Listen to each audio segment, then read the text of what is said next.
My name is Sarah Miller. I'm a 34-year-old single mom, and I never imagined I'd be fighting for my daughter Lily's life in an ICU while my stepfather, David, was meticulously planning his annual fishing trip to the Keys. The relentless beeping of the monitors beside Lily's bed echoed the dread in my heart as my mom, Karen, kept my calls brief, always hinting at David's very important plans. Lily, my vibrant, curious 7-year-old, lay fragile and still after a tragic accident. I felt utterly alone, trapped between the stark reality of the hospital and the shocking indifference of my family. What unfolded next wasn't just a challenge. It was a reckoning that forever reshaped our family dynamics. If you've ever felt like your priorities were a universe away from your loved ones, give this video a thumbs up and subscribe to see how I finally found the strength to protect my daughter and myself. Before we jump back in, tell us where you're tuning in from, and if this story touches you, make sure you're subscribed, because tomorrow I've saved something extra special for you. Growing up, my life was a constant exercise in managing expectations. Not my own, but those of my mother, Karen, and especially my stepfather, David. David entered our lives when I was just 5, a charismatic, booming presence who quickly overshadowed my quiet father, who had passed away unexpectedly a year prior. My mother, who had always been a bit adrift after my father's death, seemed to find a new anchor in David. From that moment, my role in the family was subtly, yet firmly, defined. I was the adaptable, self-sufficient one, the quiet background, against which their dynamic played out. David, a successful but intensely self-absorbed real estate developer, was obsessed with order, routine, and anything that served his personal comfort or ambitions. He was a man of grand pronouncements and meticulous plans, especially when it came to his leisure. His annual fishing trip to the Florida Keys wasn't just a vacation. It was a sacred ritual, planned months in advance, with every detail from the bait to the specific charter boat meticulously arranged. Any deviation, any unexpected event that threatened this hallowed tradition was met with a chilling, almost paternalistic impatience. I learned early on that David's schedule, David's needs, David's desires, always took precedence.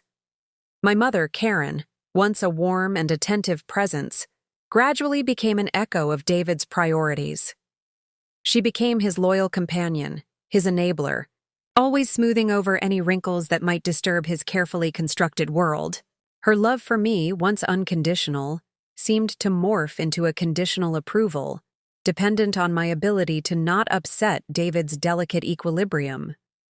My achievements, like excelling in school or getting into a good college, were met with cursory nods and a quick change of subject back to David's latest business deal or my mother's efforts to make his life more comfortable. "Sarah is just so capable," my mother would often say to relatives, a phrase that always felt less like a compliment and more like a gentle dismissal, a convenient label that allowed them to require less of themselves when it came to me. In contrast, David's minor inconveniences, a delayed flight, a less-than-perfect meal, or a slight change in his fishing plans, were treated as major crises, demanding all of my mother's immediate and unwavering attention. After graduating from college with a degree in nursing, I poured my energy into my career. I became an emergency room nurse, drawn to the immediate impact and the raw, undeniable need that patients presented. It was a world of genuine urgency, far removed from the manufactured dramas of David's life. My work felt meaningful, a stark contrast to the emotional emptiness I often felt at home. When I had Lily 7 years ago, she became my entire world. She filled the void I hadn't even fully realized was there. A bright, effervescent presence who saw me, truly saw me, with unadulterated love. Being a single mother was challenging, but every late night, every early morning, every sacrifice felt worth it for her. Lily was everything my childhood wasn't: vibrant, unburdened, and utterly cherished. My relationship with my mother became even more strained after Lily's birth. While she occasionally visited, her attention was always divided, her phone often clutched in her hand, waiting for David's call or a text about his next demand. She would offer lukewarm platitudes about Lily being cute, but never fully engaged. It was clear that her primary allegiance lay with David, and Lily, innocent and loving as she was simply another extension of my world that required effort my mother seemed unwilling to give. 2 weeks before the accident, a tense family dinner at David's favorite upscale restaurant perfectly encapsulated our dynamic. I had just received a promotion to charge nurse, a significant step in my career. I tried to share the news, but David, already deep into a monologue about his upcoming fishing trip, barely registered it. "That's nice, Sarah," he'd grunted, waving a dismissive hand. "But listen to this. My usual guide, Captain Mike, he's booked for the first week of October." "Can you believe it? The first week! This is a disaster. Your mother and I have spent hours trying to rearrange everything." My mother chimed in, her voice laced with genuine distress. "It's been an absolute nightmare, Sarah. David's so upset. We've even considered flying to a different resort, but then the airfare for the rods." I tried to interject. "Mom, I'm excited about the promotion because it means better stability for Lily and me." But they were already lost in the intricate logistics of David's fishing dilemma, their faces etched with far more concern than I had ever seen them express about my well-being, or even Lily's. I left that dinner early, the taste of the expensive meal bitter in my mouth. On the drive home, I called my best friend, Jessica, a fellow nurse who understood the absurdities of my family better than anyone. "How was the family reunion of despair?" she'd asked, making me laugh despite the ache in my chest. Same old, I'd replied. "David is the sun, and we all orbit around his self-inflicted crises." Jessica had been quiet for a moment. "One day, Sarah, you'll have to decide if you want to keep orbiting. Some foundations just aren't worth building on." I hadn't known then how prophetic her words would be, or how soon that day would come, arriving in the form of screeching tires and a sudden, violent impact. The day everything changed began like any other Friday. Lily had a half day at school, and I was scheduled for an evening shift at the ER. We'd planned a special lunch, just the two of us, at her favorite pizza place. Lily, a whirlwind of boundless energy and infectious laughter, had been buzzing all morning about it. She'd meticulously picked out her outfit, a sparkly unicorn t-shirt and rainbow leggings, and was practically vibrating with excitement. I remember looking at her, so full of life, and thinking how lucky I was to have such a pure, joyful soul in my world. After lunch, as we were leaving the pizza place, the world tilted on its axis. We were in the crosswalk, the light firmly green. For pedestrians, when a delivery van, its driver clearly distracted by a phone, swerved without warning, there was a sickening screech of tires, a blur of white metal, and then the world exploded into chaos. I remember pushing Lily with all my strength, a primal instinct to shield her, to take the brunt of the impact myself. The last thing I saw was her wide, terrified eyes as she was thrown clear, thankfully, away from the direct path of the vehicle. Then, the world went black. I awoke to the cacophony of sirens, the blare of horns, and the sharp scent of burnt rubber and spilled gasoline. Pain, sharp and searing, tore through my left arm and shoulder. My head throbbed and my vision swam, but one thought pierced through the haze. Lily. Where was Lily? I tried to move, but a wave of dizziness threatened to consume me. A kind face, a woman with worried eyes, hovered over me. "Stay still, honey. You've been in an accident. The paramedics are here. Your little girl is safe. They're with her." My little girl. Safe. The words were a lifeline in the storm of pain. The ambulance ride was a blur of medical jargon and the urgency of professionals working around me. Possible concussion, broken clavicle, multiple abrasions. But all I could focus on was Lily. When they wheeled me into the emergency room, the first face I truly registered was Jessica's. She was on duty, and her face, usually so composed, was pale with shock. "Sarah! Oh my God, what happened?" she exclaimed, rushing to my side. "Lily," I rasped, my voice barely a whisper. "Is Lily okay?" Jessica's hand clutched mine. "She's in trauma room 3. They're assessing her. A direct hit. But she's stable." Stable. The word was a fragile comfort. Minutes later, a doctor, grim-faced, approached my gurney. "Ms. Miller, I'm Dr. Chen. Your daughter, Lily, was involved in a serious accident. She sustained a severe head injury and a fractured femur. We've stabilized her, but she needs immediate surgery. She's being prepped for the OR now. We need parental consent." My heart plummeted. Head injury, fractured femur, immediate surgery. It felt like a punch to the gut.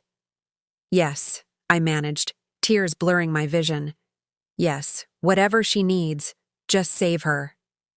As they wheeled Lily away, a tiny figure under a sterile sheet, I tried to call my mother. I needed her. I needed her to be there for Lily, to be with me. My phone, miraculously salvaged from my purse, was handed to me by a nurse. My hand trembled as I dialed my mother's number. It rang once, twice, then went to voicemail. I tried again, leaving a garbled message, my voice thick with fear and pain. "Mom, it's Sarah. Lily's been in an accident. She's in surgery. Please, call me. We're at Boston General." I sent a frantic text message, hoping it would cut through any distractions. Hours crawled by. My own injuries were assessed, and I was moved to a different bay, awaiting imaging and a cast for my broken collarbone. But the physical pain was a distant hum compared to the agonizing wait for news about Lily. Every minute felt like an hour, every shadow a phantom nurse with an update. Finally, Dr. Chen returned, his face a little less strained. The surgery was successful. We repaired the fracture and addressed the intracranial pressure. She's stable, but she's in a medically induced coma to allow her brain to heal. She'll be in the pediatric intensive care unit for close monitoring. Medically induced coma. The words hung in the air, heavy and terrifying. My strong, vivacious Lily, lying unconscious. "Can I see her?" I pleaded, trying to push myself. Jessica, who had stayed by my side despite finishing her shift, gently pushed me back down. "Easy, Sarah. You need to rest. We'll get you there as soon as you're cleared." My mind raced. I needed to tell my mother. I needed her to understand the gravity of the situation. I called again, but it went straight to voicemail. I texted again, detailing Lily's condition, begging her to come. No response. A cold dread began to seep into my bones, a familiar chill of being alone when I needed my family most. As the night wore on, I was finally cleared to be moved to a regular room. The hospital was a maze of hushed corridors and fluorescent lights. Jessica, bless her heart, insisted on wheeling me to the PICU first. Lily was tiny in the large bed, wires and tubes snaking from her frail body, the rhythmic beep-beep-beep of the monitors the only sound in the quiet room. Her head was bandaged, and her leg was in a cast. Seeing her so still, so vulnerable, brought fresh tears. My hand, bruised and trembling, reached out to touch her small, unresponsive fingers. "Oh, Lily," I whispered, a silent prayer escaping my lips. "Please be okay." Jessica stayed with me for a while, offering quiet comfort. "Your mom will come, Sarah," she said, though her voice lacked conviction. "She has to." But deep down, I already knew. The familiar pattern of neglect, of David's priorities trumping all else, was already asserting itself. The silence from my mother's phone was deafening, a stark answer to my desperate pleas. The first night in the PICU was a living hell. The beeping monitors, the hushed footsteps of nurses, the ever-present weight of Lily's fragile state. It was a constant assault on my senses. My own injuries throbbed, a dull counterpoint to the sharp agony of my worry for Lily. I tried to sleep, but every flicker of consciousness brought me back to the stark reality of my daughter in a coma. I called my mother again and again throughout the night, leaving more desperate messages, each one punctuated by the raw fear in my voice. No answer. Each unanswered call was a small, sharp knife twisting in my already wounded heart. Morning brought. Dr. Evans, the PICU attending physician, whose kind eyes held a weary sadness. He reviewed Lily's chart, his expression serious. Lily's vital signs are stable, Sarah, which is good. But the head injury is significant. We're monitoring for any swelling or changes in neurological function. It's going to be a long road, and we need to be prepared for the possibility of long-term effects. We'd like to discuss treatment options with you and your family. Family. The word echoed in the empty room. I looked at my phone, the screen still dark, a silent testament to my mother's continued absence. Shame, hot and unwelcome, flushed my cheeks. Even in this dire situation, my family was proving unreliable. My family is having trouble getting here, I stammered, hating the weakness in my voice. I can consent for myself. Dr. Evans nodded, understanding. Of course, but for ongoing support, for rehabilitation and care after she's discharged, you'll need help. Recovery from an injury like this is incredibly challenging, especially for a child. You can't do it alone. His words, though gentle, were a stark reminder of my isolated reality. I thought of Jessica, my amazing friend, but she had her own family and demanding job. My other friends were wonderful, but this was a depth of crisis that required family, the kind of unwavering support that was supposed to come instinctively. I took a deep breath, steeling myself. Let me try calling my mother one more time. The nurse, a compassionate woman named Maria, handed me my phone. This time, after what felt like an eternity, the call connected. My mother's voice, a little distant, a little hurried, came through the line.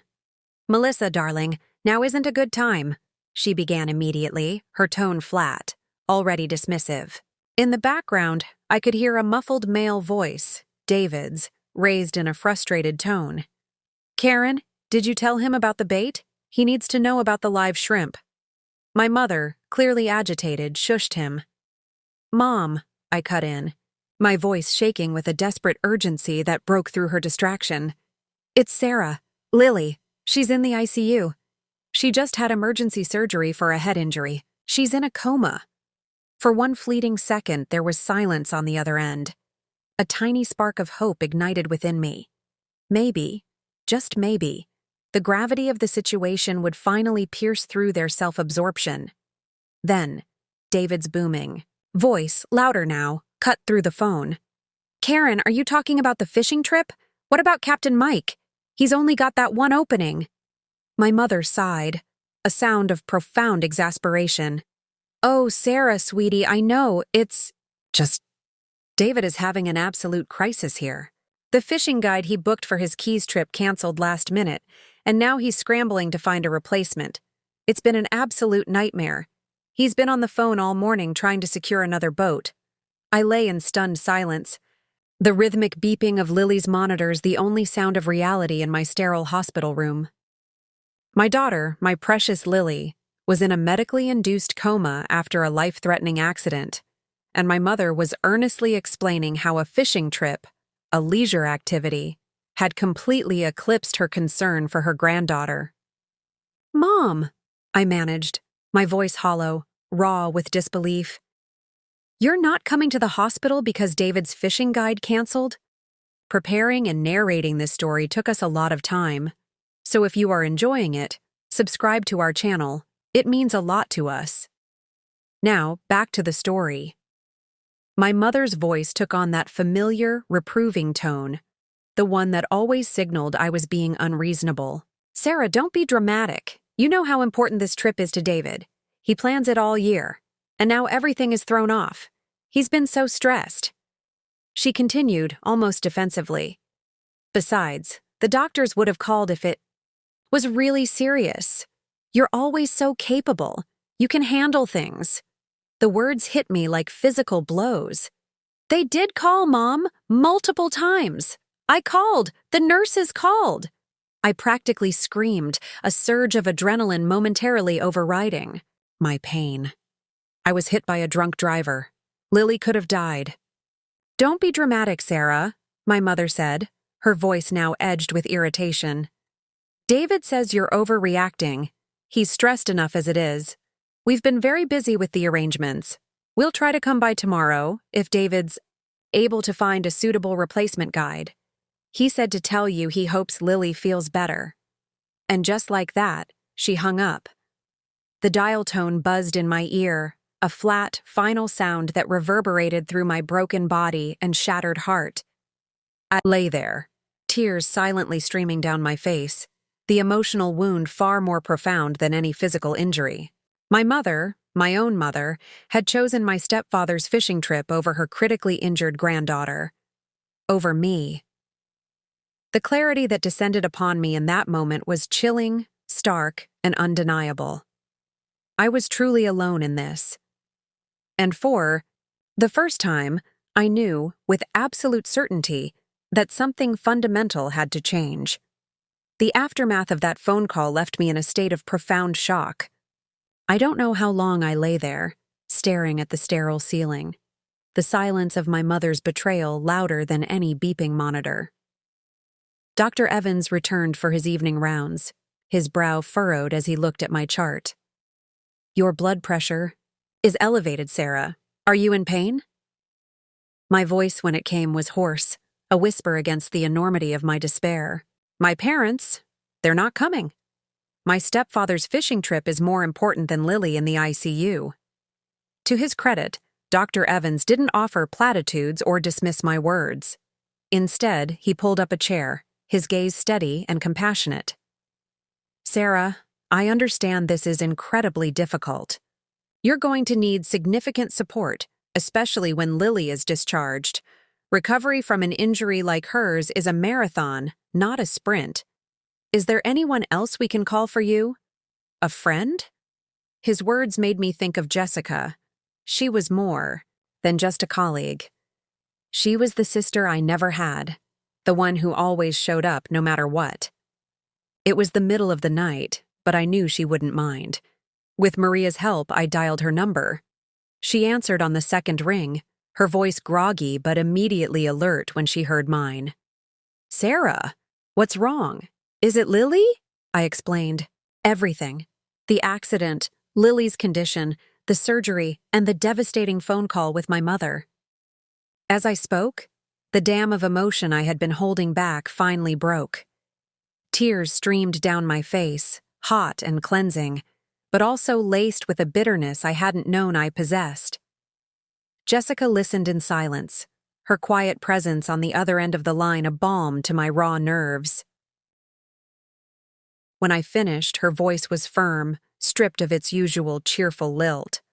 "I'm on my way, Sarah. I'll be there in 30 minutes. You are not alone." True to her word, Jessica walked into my hospital room less than half an hour later, still, in her scrubs, having driven straight from her shift without even changing. She took one look at my tear-streaked face, at the monitors attached to me, and then her eyes found Lily's small, still form in the PICU bed. Her face softened with a pain that mirrored my own. She didn't say anything. She just walked over to my bed, pulled up a chair, and took my hand. Her grip was strong and comforting, a silent promise of unwavering support. For the next few hours, Jessica was simply there. She didn't try to minimize my pain or offer empty reassurances about my family. She listened. She held my hand, and occasionally, she'd walk over to Lily's bedside, gently stroking her forehead or adjusting a blanket. When Maria came in to check Lily's vitals, Jessica engaged her in a quiet conversation about Lily's neurological status, asking intelligent questions that showed her deep understanding of medical care. It was a stark contrast to the dismissive indifference I had just experienced from my own mother. As the pre-dawn light began to filter through the hospital window, painting the sterile room in pale hues, a subtle but persistent fever began to set in. My body, already traumatized from the accident and the emotional upheaval, now fought against an internal battle. Maria stayed close, gently placing cool compresses on my forehead, monitoring my condition with quiet concern. "Hang in there, Sarah," she murmured, her maternal presence a stark comfort in this sterile, lonely world. "You're stronger than you know." In my feverish state, memories swirled, a kaleidoscope of all the times I had been overlooked for the sake of David's comfort or my mother's peace. My high school graduation, which my mother and David left early because David couldn't stand the crowds and wanted to get to their favorite seafood restaurant before the dinner rush. The countless family gatherings where my accomplishments went unmentioned, while David's latest golf score or my mother's new antique find were celebrated at length. The Christmas my mother sent me a generic gift card, while David received an expensive new fishing reel he'd been eyeing, a gesture that spoke volumes about their priorities. Through the fog of fever and medication, something began to solidify within me. A realization, sharp and clear as broken glass. This pattern would never change. No matter what happened in my life, no matter how dire the circumstances, my needs, and by extension, Lily's, would always come second to David's. Comfort and my mother's complicity. They had shown me, beyond any doubt, exactly where I stood in their lives. And for the first time, I was ready to stand somewhere else entirely. As dawn broke over Boston, bathing my hospital room in a pale golden light, my fever finally subsided, leaving me weak but with an unnerving clarity. The painful truth that had crystallized during that long, lonely night remained, sharp and unyielding. The family dynamic that had defined my entire life, David and my mother's unwavering priority for his needs, their casual disregard for mine, was set in stone. And I was done accepting it. Dr. Evans returned for morning rounds with a team of specialists. His expression was serious as he reviewed Lily's chart. "The fever is responding to antibiotics, Sarah, which is good, but we're still concerned about the pressure on her brain. We're recommending a second procedure today to relieve it, rather than continuing to monitor." A younger doctor added, "The procedure carries risks, as all surgeries do, but waiting creates greater potential for complications. We'll need consent from either you or a designated next of kin." He glanced around the conspicuously empty room. "My parents still haven't arrived," I admitted, a bitter taste in my mouth, but my voice was firm, devoid of the previous shame. "But I can consent for myself." Dr. Evans nodded. "Of course. But for post-surgical care and eventual discharge planning, we'll need to speak with someone who can help you at home. Recovery for both of you will be challenging, especially for Lily, and you'll need significant support." "I understand," I said, my gaze steady. "Let me try reaching my mother one more time." Maria, my nurse, handed me my phone. "This time?" Miraculously, my mother answered on the second ring. "Sarah, now isn't a good time," she began immediately, her voice strained. In the background, I could hear David's voice, a frustrated rumble.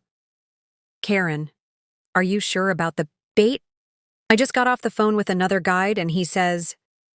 "Mom, I need you here," I cut in, my voice laced with steel I hadn't known I possessed. "Lily needs another surgery. The doctors are concerned about her brain swelling." For one brief moment, there was a flicker of genuine concern in her voice. Then David's voice, closer now, shrill and demanding. "Karen, tell her I need those coordinates now. We're losing daylight for planning." My mother sighed dramatically. "Can it wait until tomorrow, Sarah? David needs me right now. This fishing trip is the culmination of his entire year, and it's all falling apart." I closed my eyes, a deep, weary breath escaping me. Jessica, who had returned and was standing silently by my bed, her hand tightening sympathetically on my shoulder. "What I need, what Lily needs, doesn't matter to you, does it?" I asked quietly, the words aching as they left my lips. "It never has." "That's not fair, Sarah.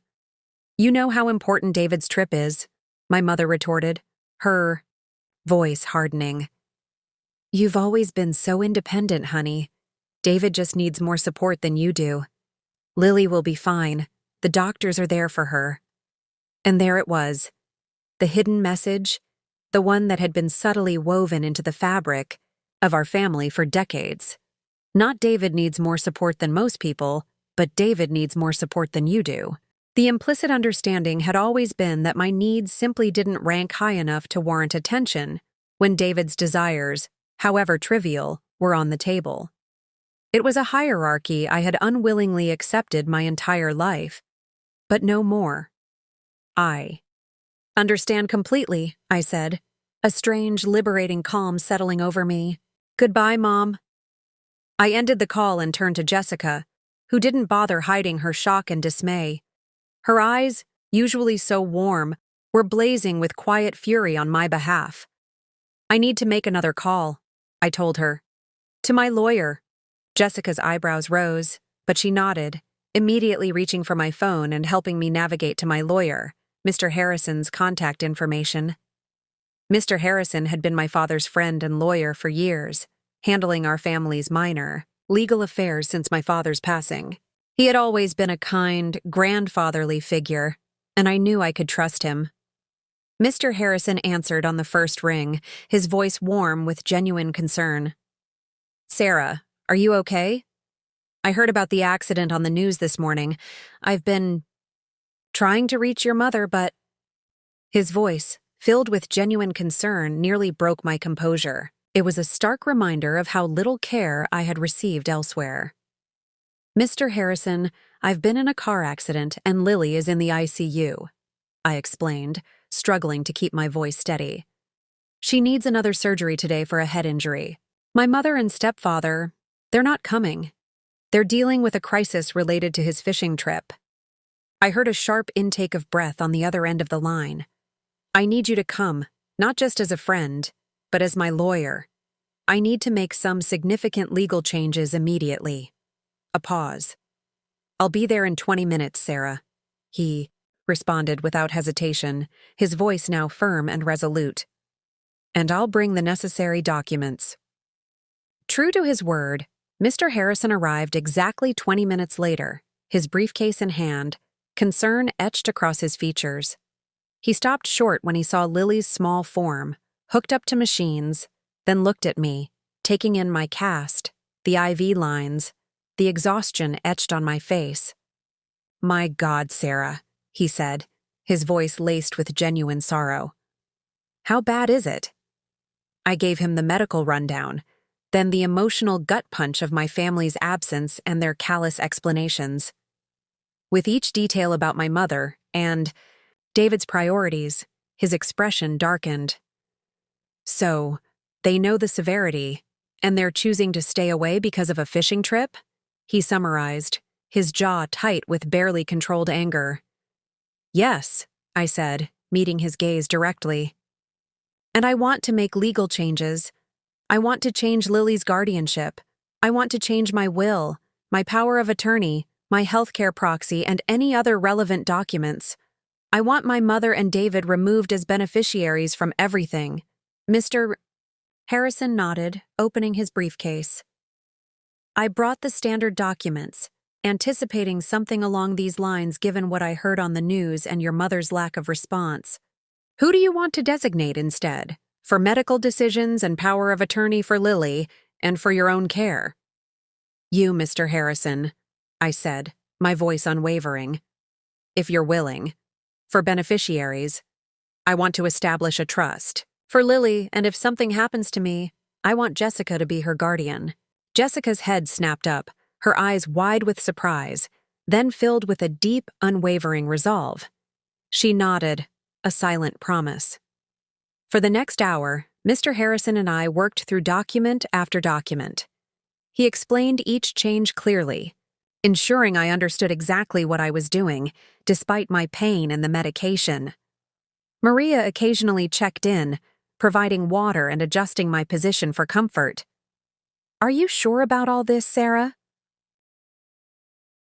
Mr. Harrison asked as I signed the final document establishing the trust for Lily and naming Jessica as her guardian. "It's completely justified, but it's a significant break." "I've never been more certain," I replied, my voice strong. "For 34 years, I've been holding space for parents who couldn't spare any for me, or for my daughter. I'm done." He nodded slowly. "There's one more thing we should do. I should draft a formal notification to your mother and David about these changes." "Yes," I agreed, "and I want it delivered when they finally show up here." "They might contest these changes," he warned. "Claim you weren't of sound mind due to medication or trauma." "Then we'll need witnesses," I said, glancing at Maria, who had just entered with Lily's pre-surgical medication. "Maria, would you be willing to attest that I'm clear-headed in making these decisions voluntarily?" Maria's kind face hardened with resolve. "Absolutely, and I'll get Dr. Evans to document your mental clarity in your chart right now." Mr. Harrison smiled grimly. "That should do it. I'll have the notification ready for when your mother and David arrive." As Lily's pre-surgical medication began to take effect, a strange mixture of sorrow and liberation settled over me. The family I had desperately wanted to value me never would. But in accepting that painful truth, I was finally free to build a life where Lily and I were prioritized, free from the constant ache of seeking approval that would never come. "You'll be here when Lily wakes up, Mr. Harrison?" I asked sleepily as nurses prepared to take Lily to surgery. He took my hand gently. "Wild horses couldn't drag me away, Sarah. For both of you." As I drifted into unconsciousness, my last thought was that family isn't defined by blood, but by who shows up when you're broken, who stands with you when your world falls apart. I awoke from surgery to the steady, comforting beeping of monitors and the sensation of someone gently holding my hand. Blinking groggily, I turned my head. To see Mr. Harrison sitting beside my bed, his laptop open on the overbed table, but his attention focused entirely on me. "Hey there, Sarah," he said softly, his voice calm. "Lily's surgery went well. The doctor said they relieved the pressure and everything looks good. She's still in the coma, but they're optimistic." I tried to speak, but my throat was dry from intubation. Mr. Harrison, anticipating my need, helped me sip water through a straw. "What time is it?" I managed to croak. "Almost 7 in the evening. You've both been out for about 5 hours, he replied. "Jessica's just down the hall with Lily. She hasn't left her side." "My parents?" I asked, a knot forming in my stomach. Despite the fog of medication, Mr. Harrison's expression tightened. "Still no sign of them. I called your mother an hour ago to update her on Lily's surgery. She said they'd try to come by tonight." The usual non-committal response. I closed my eyes briefly, the familiar pain of their indifference washing over me. "The documents?" I asked, opening my eyes to meet his gaze. "All filed," he confirmed, gesturing to an envelope on the table. "I have the notification ready. Maria's been checking in regularly, too. She's quite the advocate for you." As if summoned by her name, Maria appeared in the doorway, her smile warm. "Look who's back with us! How are you feeling, Sarah?" "Like I've been hit by a truck and then some," I admitted, a weak chuckle escaping me. "Well, you're doing remarkably well for someone who—" Maria trailed off, her eyes moving to the doorway, behind her. "I believe you have visitors." I looked up to see my mother, Karen, and my stepfather, David, finally standing at the threshold of my hospital room, nearly 48 hours after Lily's accident. My mother entered first, her expensive handbag clutched tightly as if for protection. My stepfather followed, his face a mask of annoyance rather than concern. "Oh, sweetheart," my mother exclaimed, approaching the bed with arms outstretched as if the past 2 days hadn't happened. "We came as soon as we could." The sheer absurdity of her statement might have made me laugh if it weren't so deeply painful. Mr. Harrison's hand tightened supportively around mine, a silent anchor. 48 hours after Lily's accident, I noted, my voice quiet but steady, after her second surgery was already completed. "Now, Sarah," David interjected, his tone that familiar mix of dismissiveness and condescension. "We had a situation with the fishing trip that couldn't be avoided. We're here now. That's what matters." My mother chimed in, managing to make even hospital visitation about their inconvenience. "It's been a nightmare, Sarah. David's usual guide canceled last minute, and then the backup boat had engine trouble. We spent hours trying to find a replacement. It's been so stressful for him." I stared at her, truly seeing for the first time how our family dynamic had warped all our perspectives. They genuinely believed David's fishing trip warranted more attention than my daughter's life-threatening injuries, and my mother had reinforced this belief her entire life. "I'm sorry to hear about your fishing trip," I said flatly. My mother wrinkled her brow at my tone. "You look awful, dear, but Maria says Lily's surgery went well. Yes, no thanks to any family support." "What's he doing here?" David suddenly demanded. Noticing Mr. Harrison for the first time, his eyes narrowed at the briefcase and laptop. "This isn't the time for work, Sarah." Mr. Harrison stood, extending his hand with perfect professional courtesy. "Mr. Harrison, I'm here in both a personal and professional capacity." David ignored the outstretched hand. "Professional? What's that supposed to mean?" "It means," I said clearly, looking directly at them, "that while you were scrambling to find a fishing guide, I was making some necessary legal changes." The atmosphere in the room shifted instantly. My mother's solicitous expression faltered. David's eyes narrowed. "What kind of legal changes?" David demanded, his voice sharp. Mr. Harrison retrieved the envelope from the table. "Sarah has updated her will, her power of attorney, her healthcare proxy, and Lily's guardianship and financial arrangements. This notification outlines the changes that affect you." He held out the envelope. David snatched it, tearing it open with barely controlled anger. As he scanned the document, his face flushed deep red. "This is ridiculous," he spluttered, shoving the paper at my mother. "She's removed us as beneficiaries, giving everything to some Lily's trust, appointing him," he jabbed a finger toward Mr. Harrison, "as her and Lily's decision-maker." My mother's hand flew to her throat as she read. "Sarah, you can't be serious. We're your parents. We're Lily's grandparents." "Parents who couldn't be bothered to come to the hospital when their daughter was critically injured," I replied, strength flowing into my voice despite my physical weakness.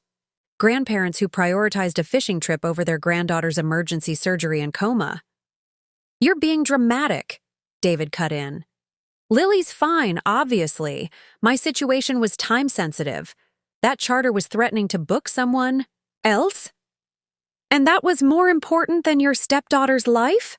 Mr. Harrison asked quietly, his voice laced with indignation. David flushed. "She wasn't dying." "Actually," Maria interjected from where she stood monitoring the situation, "Lily's condition was, and still is, quite serious. Head injuries and internal pressure are potentially fatal if not properly treated." "Nobody asked you," David snapped at Maria, who raised an eyebrow but didn't back down. "David," I said, drawing his attention back to me, "this isn't a hasty decision. It's the culmination of a lifetime of being the afterthought in this family. Lily's accident just made everything crystal clear. You've always been jealous of the, attention David needs," my mother accused, falling back on the familiar narrative. "He's just more high-strung than you are." "I needed you," I said simply. "Lily needed you. I called, I texted, I begged, and you chose a fishing trip." David's face contorted. This isn't fair. You're turning this accident into some kind of manipulation to make everyone feel sorry for you. His voice rose to a shrill pitch that had nurses glancing in from the hallway. You've always been difficult, always trying to make things harder. David, lower your voice, Mr. Harrison advised calmly. This is an ICU. Don't tell me what to do.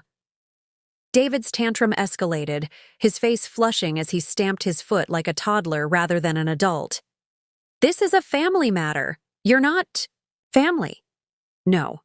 But I am Sarah and Lily's designated healthcare proxy now, Mr. Harrison replied evenly, which gives me the right to be here, and to ask disruptive visitors to leave if they're impeding Sarah's recovery or Lily's rest.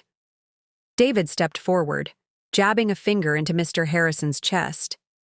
Listen here, you ambulance-chasing, Maria's authoritative voice cut through the tension. Sir, this is an intensive care unit. If you cannot conduct yourself appropriately, security will escort you out. As if on cue, a hospital security officer appeared at the door, summoned by another nurse who had observed the escalating situation. Is everything all right in here? He asked, his presence alone a calming influence. David backed away from Mr. Harrison, straightening his designer jacket. Everything's fine. We're just having a family discussion. It doesn't sound fine to the other patients or staff, the security officer noted, his gaze firm. Perhaps you could continue this discussion at a lower volume, or in the waiting area. Mother turned to me, tears welling in her eyes. Sarah, you can't do this to us. We're your family. We love you. Do you? I asked quietly. Because from where I'm lying, love looks like showing up when someone needs you. It looks like prioritizing a life-threatening emergency over a fishing trip. It looks like basic human concern for your child's well-being. We needed you. You weren't there. We were concerned. We just had to handle David's situation first, my mother insisted, her voice rising. And that's exactly the problem, I said, my voice unwavering. It's always David first, no matter what. Even when Lily is fighting for her life, she comes second. I've accepted that now, and I'm making changes. Accordingly. David, sensing he was losing ground in the sympathy battle, escalated further. This isn't fair. She's going to cut us off financially just because we couldn't drop everything the exact moment she wanted. Karen, you can't let her do this. What? About our retirement. What about our legacy? The naked self-interest in his outburst confirmed everything. Their shock at being removed from my will had nothing to do with emotional ties and everything to do with financial expectations. Sir, the security officer said firmly, this conversation needs to pause. The patient has just had major surgery and needs rest. We're not leaving until she changes these documents back, David declared. She's obviously not in her right mind. She's on medication. Mr. Harrison stepped forward. Actually, these documents were executed prior to her surgery, with multiple witnesses to her mental clarity, including medical professionals. Any attempt to contest them on grounds of diminished capacity would be unlikely to succeed. We'll see about that, David threatened, his face a mottled red. Maria moved to adjust one of my IV medications.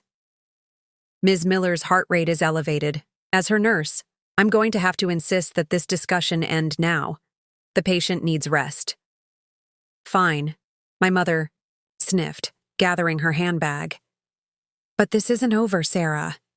When you're thinking clearly, you'll regret this petty reaction. As they turned to leave, I called out one last thing. It's not petty to finally accept what you've shown me my entire life. It's self-preservation. David stormed out first, muttering about my selfishness.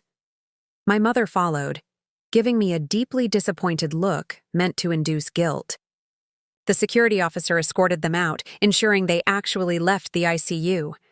When they were gone, I collapsed back against the pillows, exhaustion and emotion overwhelming me. Mr. Harrison took my hand again. You did it, he said softly. You stood your ground. They'll fight the changes, I whispered. Let them try, he replied, his grip firm. Everything was done legally and properly, and more importantly, you've broken the pattern.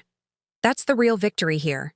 Maria checked my vitals, adjusting medication to help me rest.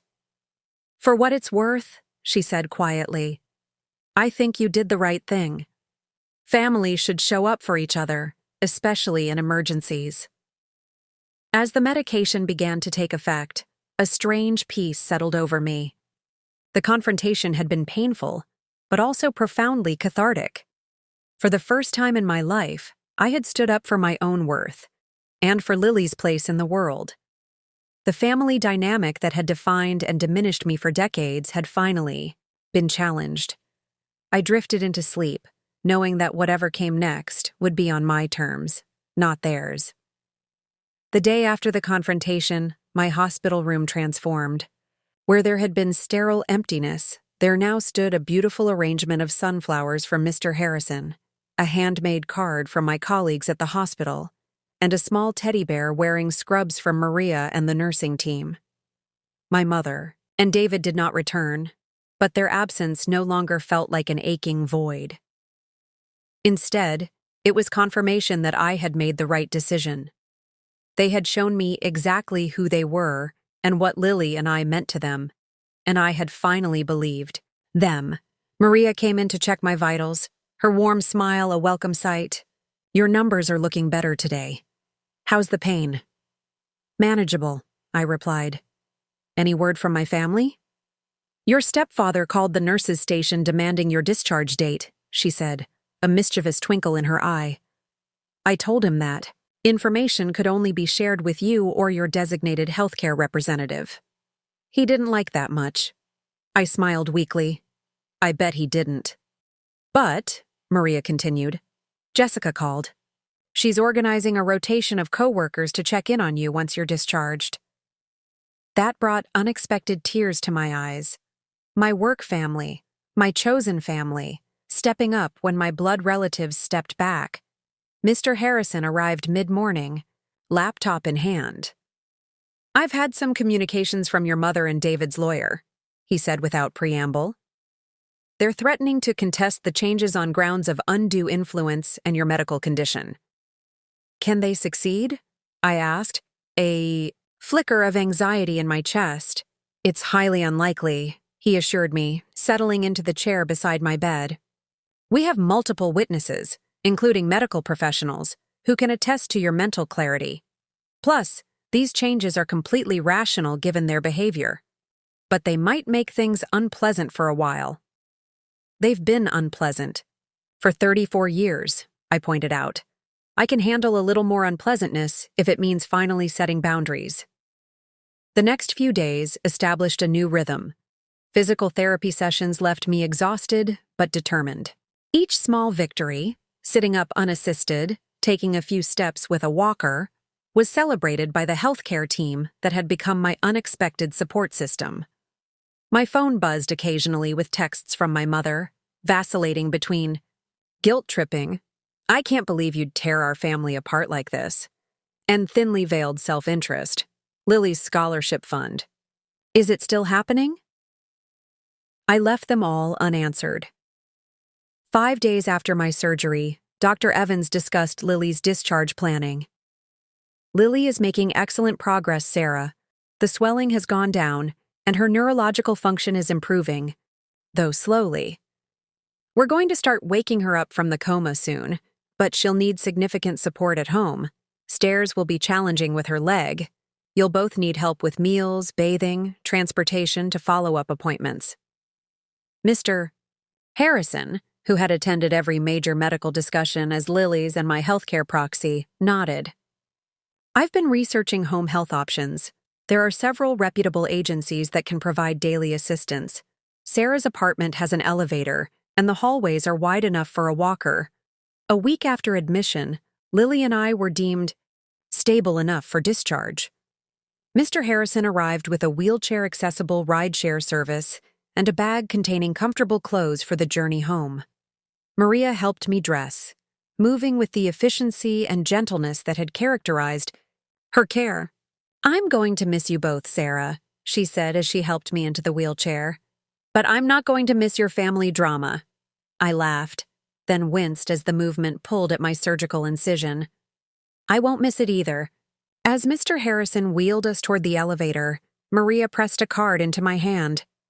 "My personal number," she explained. "If you need anything or just want to talk, call me. Some patients just stick with you, you know." That small kindness from someone who had been a stranger just days ago contrasted sharply with my family's abandonment. My apartment felt simultaneously foreign and welcoming after our hospital stay.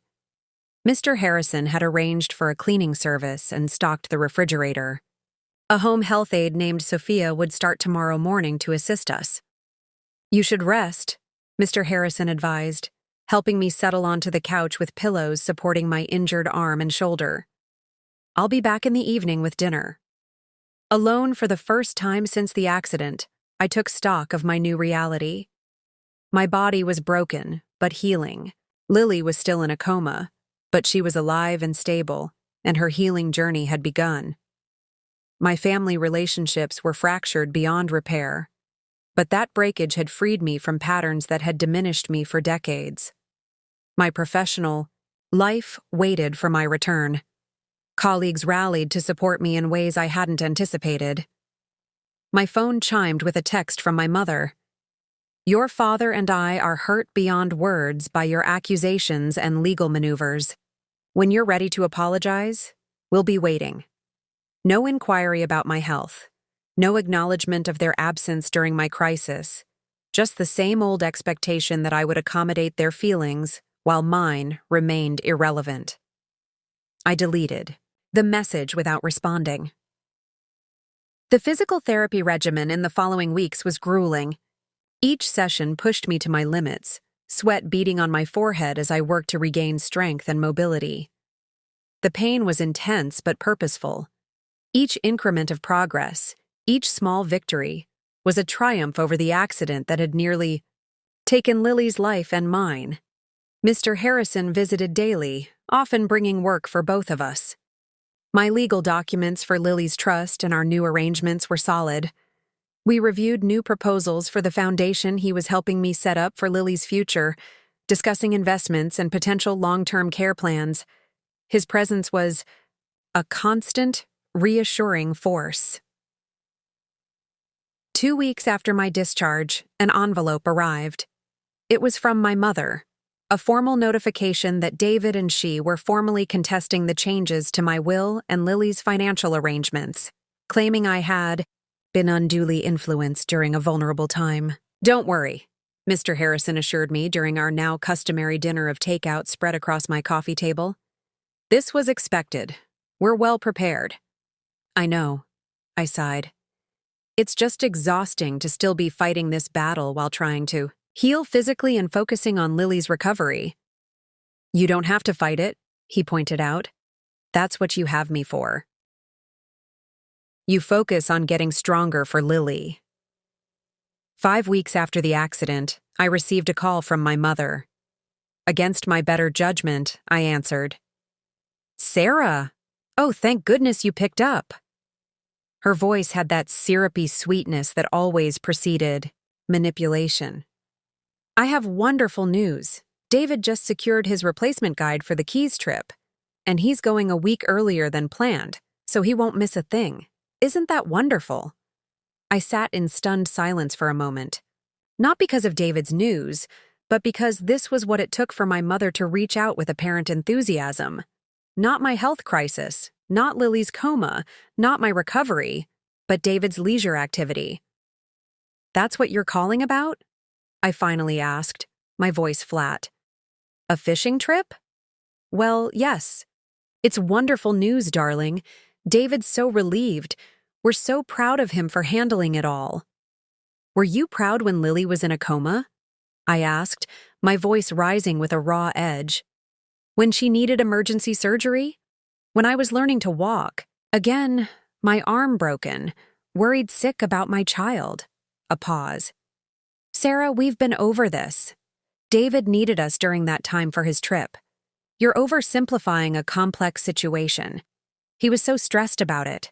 The conversation continued in this circular fashion, my mother unable or unwilling to acknowledge the fundamental issue that no leisure emergency could possibly justify abandoning their critically injured daughter and grandchild. When I finally hung up, I felt a strange lightness. The conversation had confirmed what I already knew, but had struggled to fully accept. Nothing would change.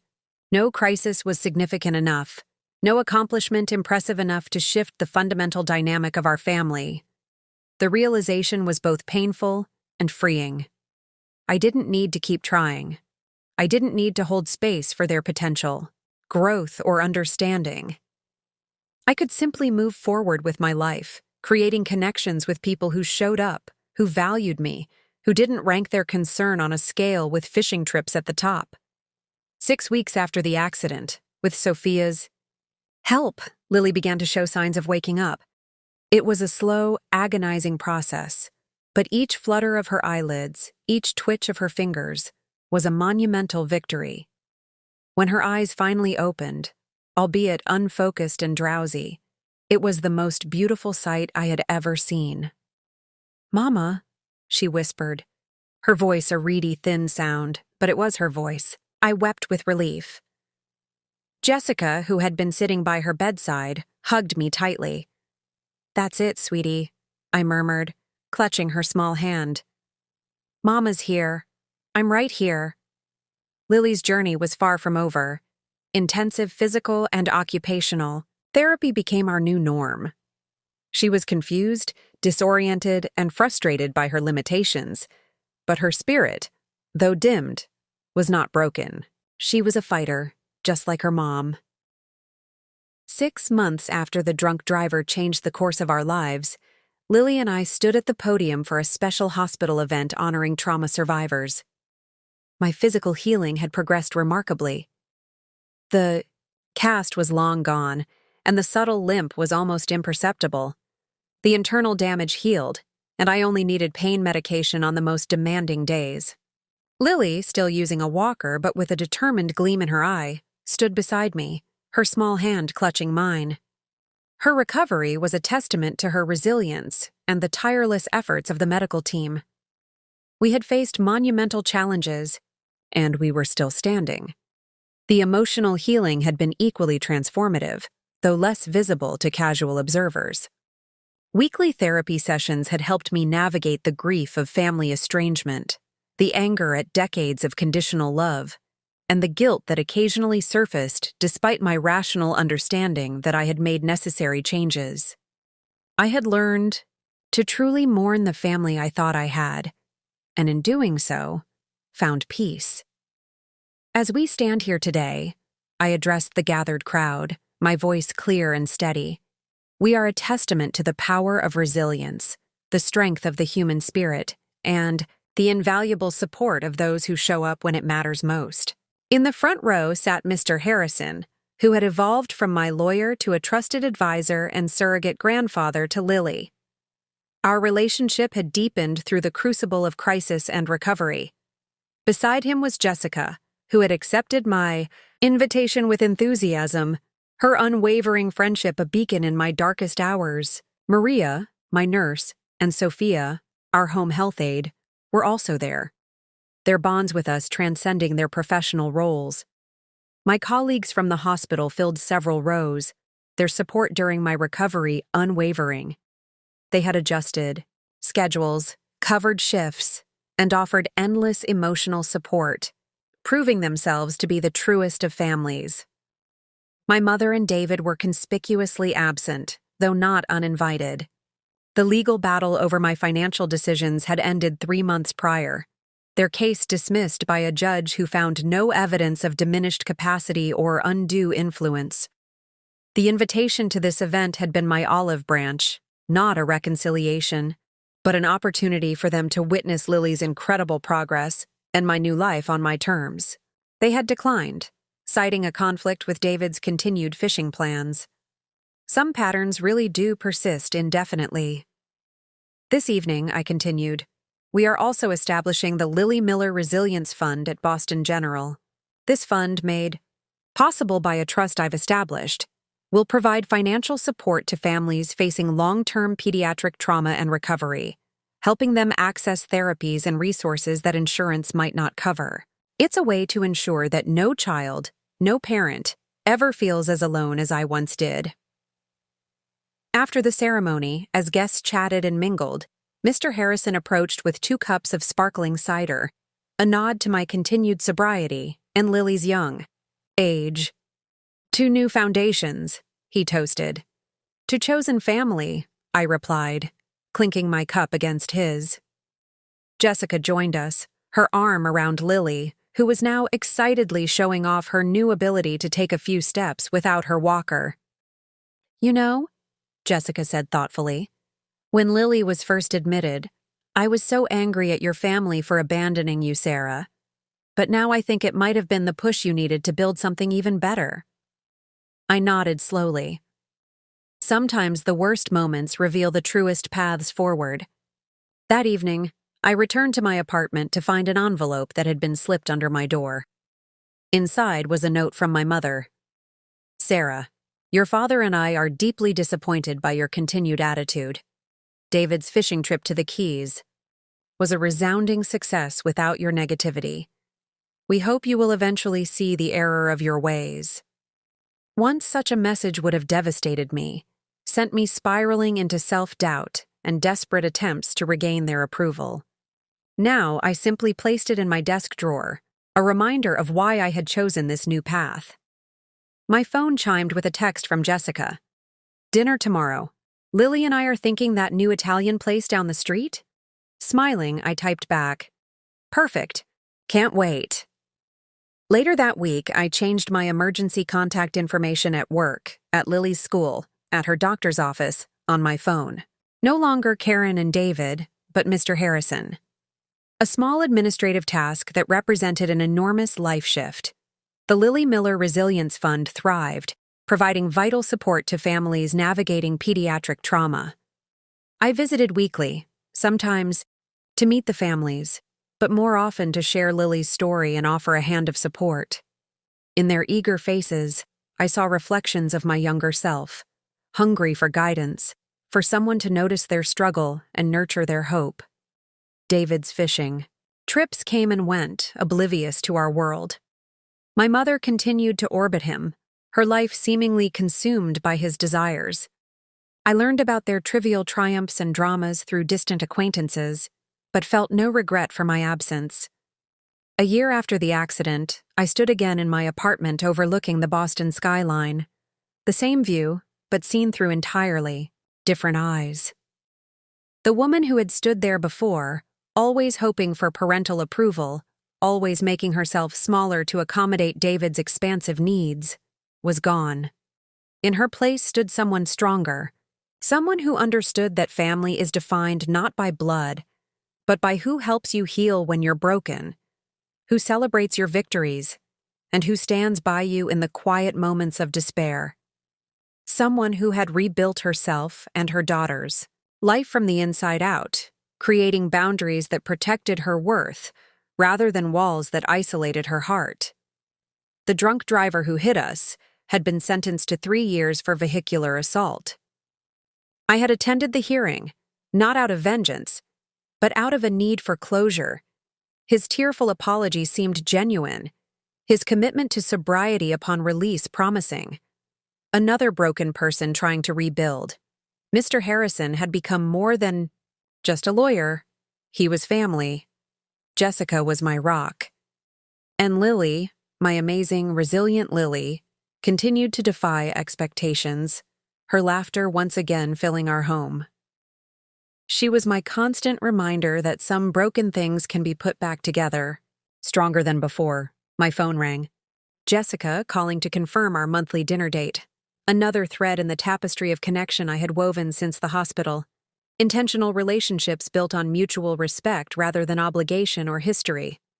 As I confirmed the time and place, I caught sight of my reflection in the window. I looked happy. Not perfect, not unscarred, but genuinely happy in a way I hadn't been before the collision that shattered more than just our bones. Sometimes the worst moments in our lives become the foundation for the best versions of ourselves. Sometimes it takes being literally broken to realize where the figurative breaks need to happen. Sometimes the family we create matters more than the family we were born into. Have you ever had to make a difficult choice between your own well-being and family expectations? I'd love to hear your stories in the comments. This journey has taught me that setting boundaries isn't selfish. It's essential for authentic living. If this resonated with you, please like this video and subscribe for more stories about finding strength through life's challenges. Thank you for being part of my healing journey. And remember, you deserve to be someone's priority, not their afterthought.